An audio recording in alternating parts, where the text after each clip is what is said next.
You know that moment when you start your first real job and HR hands you a benefits packet the size of a small novel? And somewhere in there, buried between the dental plan and the section about not microwaving fish in the break room, there's a retirement planning worksheet. And that worksheet says you're going to need 80% of your current income to retire comfortably. And you just accept it because it's printed on paper with a logo. Nobody questions it. Not your HR rep, not your financial advisor, not the guy at the bank who definitely has a quota. It just gets passed down like some ancient financial wisdom. Except the ancient wisdom was actually just a guess that got photocopied enough times to feel like a law. Here's what this video is going to do. It's going to show you why that 80% number is almost certainly wrong for you and why your real number is probably way, way lower than you think. We're going to break down where that rule came from, what retirement spending actually looks like, what happens to your taxes, what income sources you're probably forgetting to count, and then we're going to run the actual math. We're going to do math, but fun math. Well, math that might save you from working until you're physically unable to open a pickle jar. So that counts as fun. Millions of people are overshooting their retirement target, working extra years they didn't need to because of a rule of thumb invented before most of them were born. Let's fix that. Okay, so here's the origin story of the 80% rule. And I want you to know up front, it's not inspiring. There's no single moment where some brilliant economist ran the numbers and landed on 80%. No landmark study, no rigorous analysis of actual retiree spending data. The rule got popularized by financial services companies and advisors throughout the 1980s and 90s, largely as a rule of thumb for selling retirement products. That's it. That's the story. The core logic, if you want to be generous and call it that, was this. Your spending in retirement will roughly mirror your spending while you're working, minus whatever you were putting into savings. So if you made $100,000 and saved $20,000 of it, you were spending $80,000, and therefore you'd need about $80,000 in retirement. 80%, which honestly sounds reasonable on the surface. The problem is what it ignores, and we'll get to all of that. But just the framing alone should give you pause. This rule was designed for a completely generic, hypothetical person. Not you. Not your mortgage situation or your actual spending habits, or the fact that you plan to move somewhere cheaper or that your kids will eventually stop costing you money. A placeholder human who doesn't exist. And look, this is the same era when financial advisors were telling people to load up on whole life insurance and buy actively managed funds with 2% expense ratios. These were not people operating at peak analytical rigor. Maybe we pumped the brakes a little on treating their back of napkin math as gospel. But here's the real problem. The rule got repeated, and repeated, and repeated again. It showed up in newspaper columns and HR presentations and retirement calculators, and at some point it crossed the line from useful starting point to accepted fact. Like how everyone thinks you need 8 glasses of water a day, which is also just something someone made up and nobody can find the original source for. Now, every retirement calculator you open defaults to 80%. Every benefits presentation includes it. Every well-meaning family member quotes it at Thanksgiving while you're trying to eat your mashed potatoes in peace. Rules of thumb are genuinely useful when you have no other information. They exist for a reason. But we have way more information now. We have decades of actual retiree spending data. We have tax research. We have behavioral economics. And that data tells a very different story than the one a financial product salesperson came up with in 1987. So let's look at what your spending actually does when you retire, because this is where things start getting interesting. So if 80% is the myth, what does your spending actually look like once you retire? Because this is where the whole thing starts to fall apart. There's a concept researchers have been studying for years called the spending smile. The idea is that retirement spending isn't flat. It doesn't just stay at some steady number for 30 years the way the old models assumed. Instead, it follows a curve. You spend more in early retirement, the go-go years, when you're healthy and energetic and finally doing all the things you kept saying you'd do someday. Then spending drops significantly in the middle years as you slow down. Then it ticks back up slightly at the end, mostly because of healthcare. Draw that on a graph and it looks like a smile. Most retirement models assume flat spending, which is just wrong. It's like assuming you'll eat the exact same number of calories every year from age 65 to 95. That's not how people work. But here's the part that really changes the math. Even in those high-spending early retirement years, your total costs are almost certainly lower than they were while you were working, because a whole category of expenses just disappears. Let's go through them. Payroll taxes, gone. Social Security and Medicare taxes are 7.65% of your income while you're working. The moment you retire, that stops. Just gone. You never see it, you never miss it, but it was quietly taking a chunk out of every paycheck. Work costs. This one people wildly underestimate. Commuting, work clothes, dry cleaning, the parking spot. The lunch is out because you only had 45 minutes. And the office is nowhere near anything. Good. The daily coffee situation that everyone claims they don't have, but everyone definitely has. These costs are not small. Add them up across a year, and it can easily be $3,000 to $6,000 that evaporates the moment you stop going to an office. You're not buying work pants anymore. Do you know how much money goes into pants you hate wearing? A lot. The answer is a lot. And suits. And the shoes that look professional but slowly destroy your feet. All of that just stops. Then there's your mortgage. If it's paid off by the time you retire, and the timing of that actually matters a lot, which we'll get to, that's another significant monthly number that drops to zero. Kids. If you have them, at some point they stop costing you money. Hopefully. Eventually. We'll stay optimistic. And here's the one that trips people up most. Your retirement contributions themselves. While you're working, you might be putting 10, 15, maybe even 20% of your income straight into a 401k or IRA. In retirement, you're done doing that. You're on the other side. That money is now coming out, not going in. So let's run a quick example. Take a household bringing in $100,000 a year.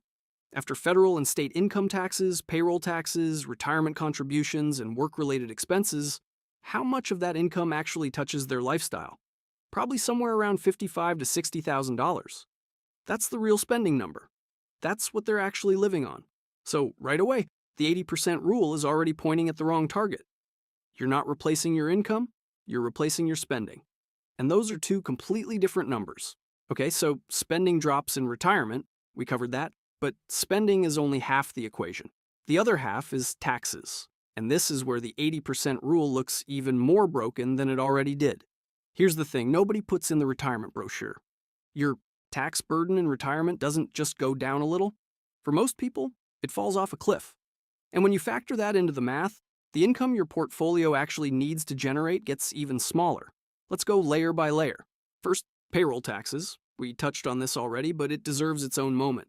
7.65% of every dollar you earned while working went straight to Social Security and Medicare before you saw it. The second you retire, that stops completely. It's not a deduction. It's not something you manage. It just disappears. That alone is a significant percentage of your gross income that was never part of your actual life in the first place. Second, your income tax bracket. Most retirees drop into a significantly lower federal bracket than they were in during their working years. If you were in the 22 or 24% bracket while working, there's a real chance you're looking at 12% or even 10% in retirement. Because your taxable income is lower, you're not pulling a full salary anymore. You're drawing from a portfolio, probably supplemented by Social Security, and the total income number looks very different. Third, and this one surprises people, the standard deduction does a lot of heavy lifting for retirees. A couple filing jointly gets a standard deduction that covers a meaningful chunk of their income before a single dollar gets taxed. If you're 65 or older, you actually get a slightly higher standard deduction on top of that. So a decent portion of your withdrawals each year can effectively be tax-free. And if you have Roth assets, a Roth IRA or Roth 401k, those withdrawals are completely tax-free. No federal income tax. None. Which is exactly why building some Roth balance is worth thinking about before you retire, but that's a whole separate video. Let's put some numbers to this. Take that same couple from our earlier example. They made $100,000 during their working years and paid an effective federal tax rate somewhere in the 15 to 18% range once you factor in the bracket and payroll taxes combined. In retirement, they're drawing $60,000 total income. After the standard deduction, their taxable income is significantly lower. Their effective federal rate might be closer to 6 or 7%. The IRS is basically your retirement gift. They just stop taking as much. It's the most pleasant surprise the government has ever managed, and I say that as someone who has filed taxes. There's one wrinkle worth knowing about.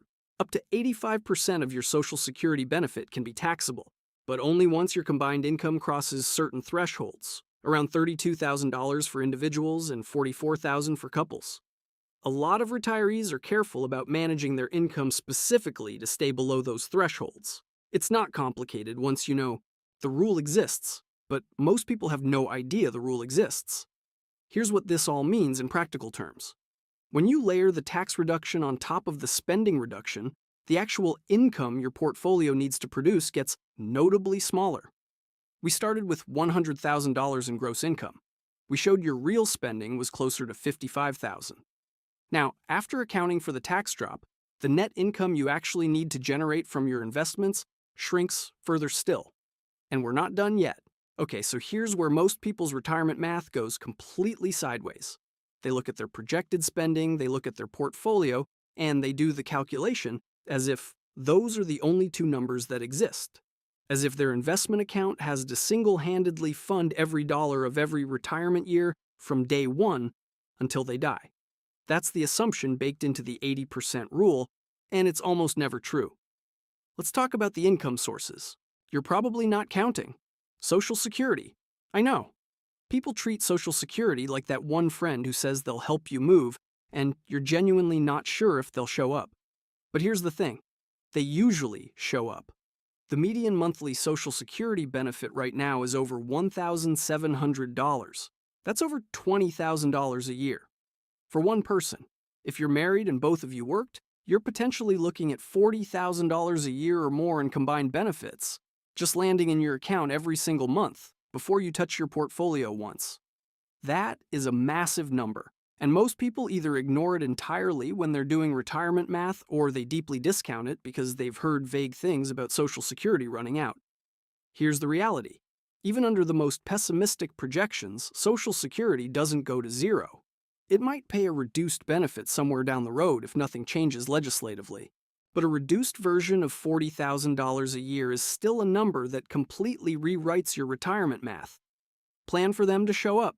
Go to ssa.gov right now, well, after this video, and pull your actual Social Security estimate. It takes about 5 minutes. It shows you exactly what your projected benefit looks like at different claiming ages. Most people have never done this. It's free. It's your money. Go look at it.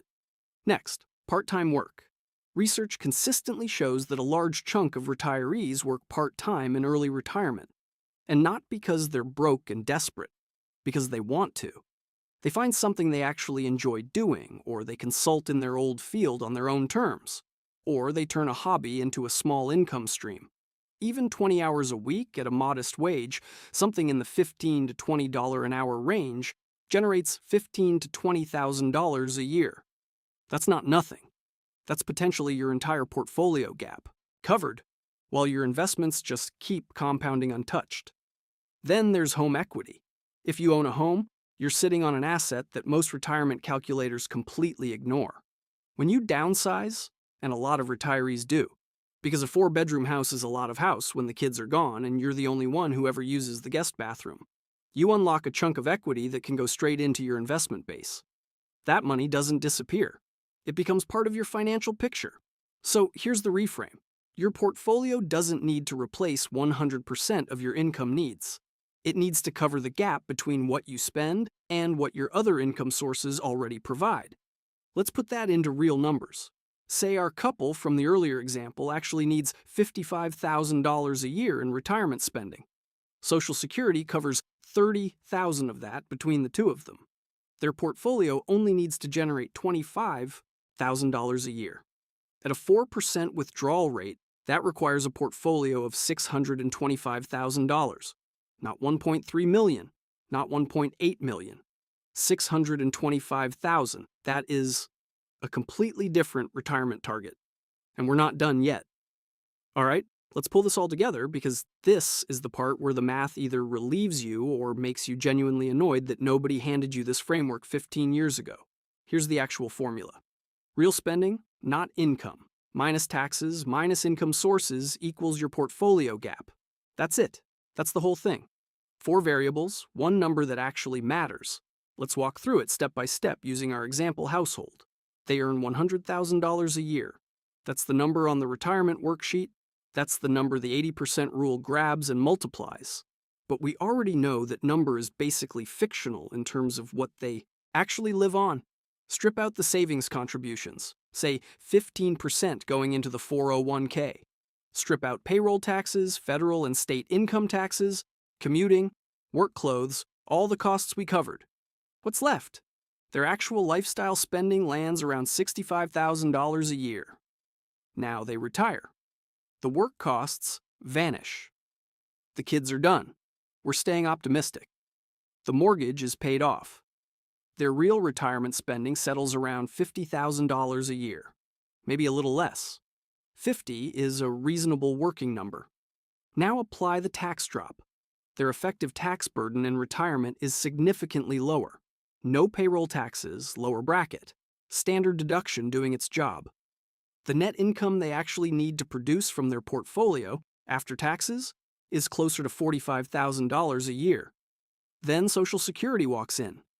A couple, both worked reasonable careers, can realistically expect somewhere between $25,000 and $30,000 a year in combined benefits. Let's use $27,000 to stay conservative. Portfolio gap, somewhere between $15,000 and $18,000 a year. At a 4% withdrawal rate, which is the standard well-researched benchmark for a sustainable 30-year retirement, the portfolio needed to cover that gap is between $375,000 and $450,000. Not $800,000, not $1.2 million, $375,000 to $450,000. I know what face you're making right now. You're either deeply relieved or you're genuinely furious that nobody explained this clearly before. Both reactions are completely valid. I accept neither complaints nor refunds. Now, 2 honest caveats, because the math deserves to be accurate, not just optimistic. Healthcare. This is the real wildcard.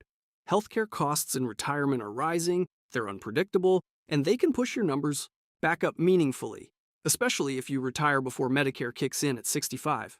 Budget for this? Seriously. It's the one place where the optimistic math can get humbled quickly. And sequence of returns risk. If you retire right into a bad market and your portfolio drops 25% in year 1, the math changes. This is why building a small buffer above your minimum number is smart. Not 80% of income smart, but some cushion. A year or 2 of liquid assets you're not touching while the market does whatever the market decides to do. The core point stands. The 80% rule almost certainly overstates what you need. Your real number depends on your actual life, your spending, your tax picture, your income sources, not a generic worksheet with a logo on it. If you want to learn how much people are actually retiring with in 2026, watch this next video.